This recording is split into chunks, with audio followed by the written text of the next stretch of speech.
Hi hello ನಮಸ್ತೆ, welcome to ನಮಸ್ಕಾರ boss YouTube channel. So ನಾವು ಇವತ್ತು ಹೋಗ್ತಾ ಇರೋದು ಮಾಗಡಿ, ಮೈಸೂರು ಮಾಗಡಿ ರೋಡಲ್ಲಿ ಏನಂತ ಕರೀತೀರ. ಸೊ ಮಾಗಡಿ ಎಕ್ಸಾಕ್ಟಾಗಿ ಮಾಗಡಿ ಹೋಗ್ತೀವಿ, ಏಕೆಂದರೆ ಇವತ್ತು ತೇರಿದೆ.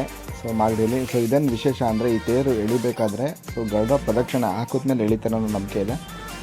ಅದು ಬಿಟ್ಟು ಕಂಟಿನ್ಯೂ ಮಾಡ್ತಾ ಬಂದರೆ ಸೊ ರೋಡ್ ಟ್ರಿಪ್ ಅಂತ ಬಂತಂದರೆ ನಾನು ಮೆನಿ ಯೂಟ್ಯೂಬರ್ಸ್ನ ನನ್ನ ನೋಡಿ ಸೊ ಫೇವ್ರೇಟ್ ಅಂತ ಬಂತು ಅಂದರೆ ಮೇಯ್ನಾಗಿ ಡಾಕ್ಟರ್ ಬ್ರೋ, ಸೊ ಕಿತ್ತಲೇಕಿನ ಮತ್ತು ಟಿಪಿಕಲ್ ಕನ್ನಡಿಗ ತುಂಬ ಇಷ್ಟ. ಅವರು ಎಡಿಟ್ ಮಾಡೋ ಸ್ಟೈಲೇ ಡಿಫ್ರೆಂಟ್. ಸೊ ಅವ್ರನ್ನ ತಿಳ್ಕೊಂಡು ನಾನು ಈ ವಿಡಿಯೋನ ಮಾಡ್ತಾಯಿದ್ದೀನಿ. ಸೊ ಇದನ್ನು ನಾನೇನು ಎಕ್ಸ್ಪ್ಲೇನ್ ಮಾಡೋ ಹಿಸ್ಟ್ರಿ ಅಂತ ನನಗೇನೂ ಗೊತ್ತಿಲ್ಲ. ಸೊ ಒಂದು ಟೆಂಪಲ್ಗೆ ಹೋಗಿ ಅಲ್ಲಿನ ಒಂದು ದೇನ ಎಳೆಯೋದನ್ನ ಒಂದು ವಿಡಿಯೋ ಮಾಡಿದ್ದೀನಿ ಅಷ್ಟೇ. ಸೊ ಬನ್ನಿ ಗೈಸ್ ನೋಡೋಣ. So welcome to my YouTube channel. So ನಮಸ್ಕಾರ ಬಾಸ್.